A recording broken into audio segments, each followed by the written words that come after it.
All right, Dave, we are live after Penn State just put it on Michigan. We might be live. You might be live, but I am not quite alive.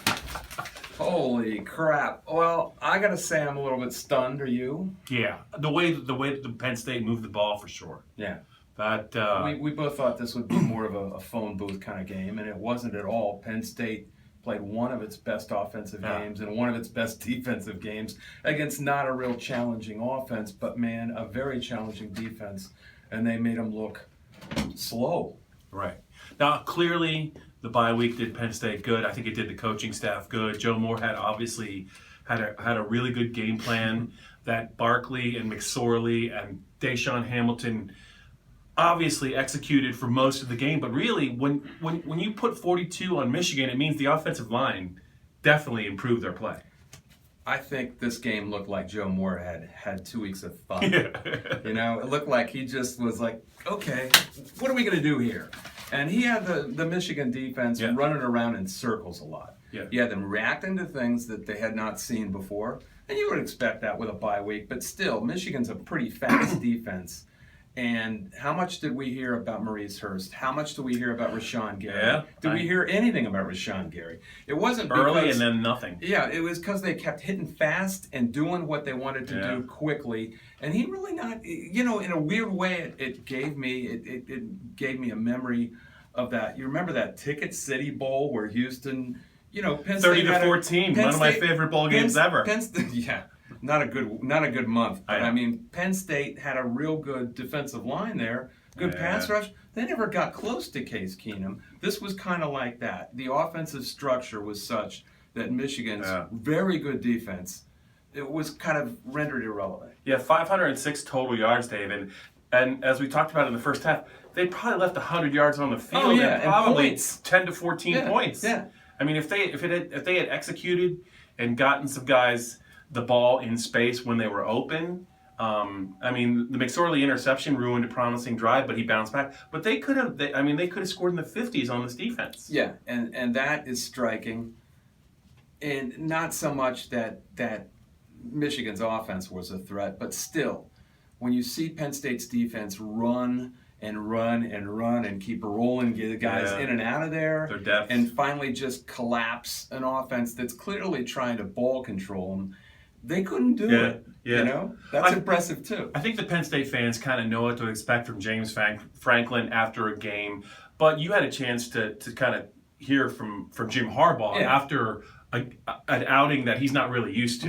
No, and he was the word I would use is humility. And here's a guy who has been all about branding, all about using every moment to be in front of the camera. Right. To do not just football things, but take his team to Italy to show everyone who Michigan is and who Jim Harbaugh is. He hit this league like some sort of exotic typhoon, is what I said in my column. Right. And he was supposed to road grade Michigan State. He was supposed to give Urban Meyer a run for his money for national prominence. And Penn State, what was Penn State? Penn State was going to be a speed bump, still crippled by sanctions. Right. This is stunning. Because to me, it felt like Penn State, and I know it's only a season, but it felt like Penn State, it felt like two programs passing in the night. Like Penn State really kind of bypassed Michigan. And here was Jim Harbaugh afterward, kind of stunned, and I'm trying to do his impression, which, you know, is like that look on his face like a shark, you know, but he was kind of looking out into space a couple times and going, the running back is really good, and you know, the quarterback was really hot and was hitting everything, and he was and then he kind of trailed off, and then he went. It was impressive.